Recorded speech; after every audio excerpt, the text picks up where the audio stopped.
दोस्तों, किसी की सफलता को देख के उनके स्ट्रगल का अंदाज़ा नहीं लगाया जा सकता। ऐसे ही लोकअप शो से फेमस हुए मनोवर फारूकी ने अपनी और अपनी मां की स्ट्रगल लाइफ का किस्सा बताया, जिसे सुनकर कंगना रनौत समेत उनके सारे टीममेट की आंखें गीली हो गई।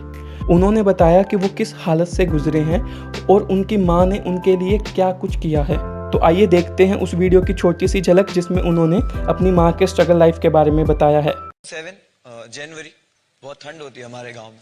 तो मुझे याद है सुबह कुछ 7 बजे का वक्त था। मेरी दादी ने मुझे उठाया और मुझे बोला कि जल्दी उठ और तेरी मम्मी को कुछ हो गया, उसको हॉस्पिटल लेके गए। और मैं एकदम उसमें उठा एंड बोले जल्दी भाग जल्दी भाग। सुबह 7 बजे का वक्त था और घर से हॉस्पिटल 10 मिनट रनिंग है।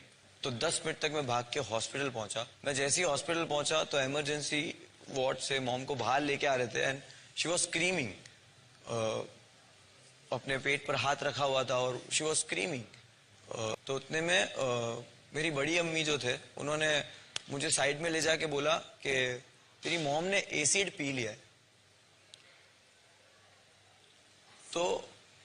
तो मैं उस वक्त बोला कि तो बोल क्यों नहीं रहे ऐसा। तो बोले ऐसा बोलेंगे तो हम सब प्रॉब्लम में आ जाएंगे। लाइक नहीं, मैं भागकर वो जो मेरी खाला की बेटी थी वो उसको जाके मैंने बताया कि सुनो ऐसा हुआ है। तो she was very shocked. She was like कि पहले क्यों नहीं बताया, उसका ट्रीटमेंट होता है तुरंत, वो दूध दिया जाता, कुछ चीजें होती है। तो जैसे ही पता चला उनको डाला ऑब्जर्वेशन में, फटाफट सारे डॉक्टर्स आए, ये आए वो आए। ये सुबह 7 बजे से लेकर दोपहर में 2 बजे तक चल रहा था। 2 बजे तक जुम्मा का दिन था। I remember I am holding a hand. सब लोग जमा हो गए थे, बहुत सारे लोग, पूरा मोहल्ला था हॉस्पिटल के बाहर।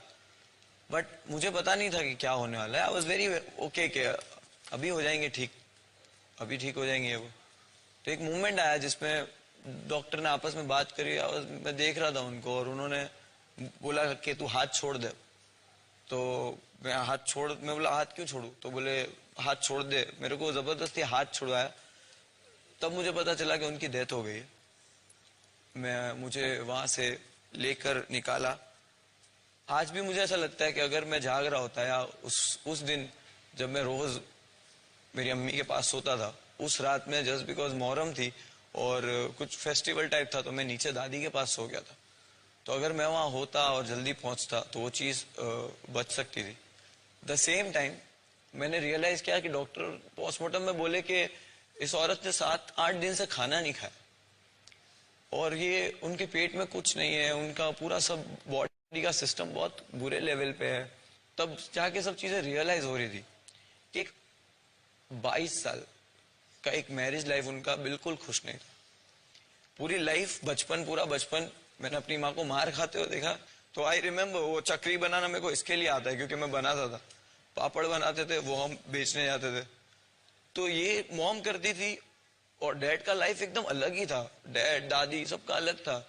उनको उतना इज्जत कभी नहीं मिली उस घर में। मॉम को ऐसी लाइफ वो जी रही थी। प्लस मेरी एक बहन ने अपनी मर्जी से सिर्फ शादी की थी मेरी मॉम की 2 महीने पहले उनकी डेथ के। तो उस बहन की शादी का ब्लेम पूरे घर ने मेरी मॉम पे डाला।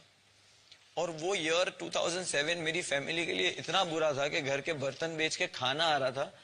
मेरी मॉम पे बहुत सारे प्रेशर थे और उसमें से सबसे बड़ा प्रेशर एक ये था कि उन पे 3,500 रुपए का कर्जा था। वो भी घर चलाने के लिए उन्होंने वो कर्जा लिया था। और वो आदमी आके गेट पे खड़े रह के बोलता था कहाँ है वो, मेरे पैसे नहीं मिले, ब्याज का पैसा है, 700 रुपया देना है ये महीने का। तो 3,500 रुपया वी न्यू। और डैड का तो छोड़ ही दो, सब 3,500 रुपया कर्जा था जिसका टेंशन था मेरी मॉम को। तो आज भी मुझे वो चीज छोड़ नहीं पा रही है कि मैं वहां सोया क्यों नहीं, मैं वहां पहले हॉस्पिटल पहुंचा क्यों नहीं, मेरे पास 3,500 रुपए क्यों नहीं थे।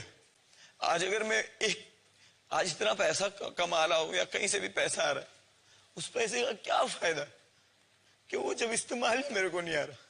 मेरे दिल से, दिमाग से ये चीज नहीं जा रही कि कोई एक रीजन नहीं था कि उन्होंने ये डिसीजन लिया।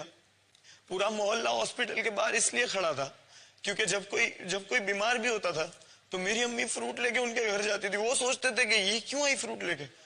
तो मेरी मॉम ऐसी थी कि जो हॉस्पिटल में भी थे तो पूरा मोहल्ला हॉस्पिटल आके खड़ा था। She was very good lady, she was very strong, very strong. There wasn't one reason, बहुत सारे रीजन थे जिसकी वजह से उन्होंने वो डिसीजन लिया। एंड आई फील कि मैंने पूछा क्यों नहीं उनको। जब मुझे याद आता है कि 2-3 दिन से वो चुप चुप बैठे रहते थे, तो मैंने एक भी बार उनसे पूछा क्यों नहीं। तो आई थिंक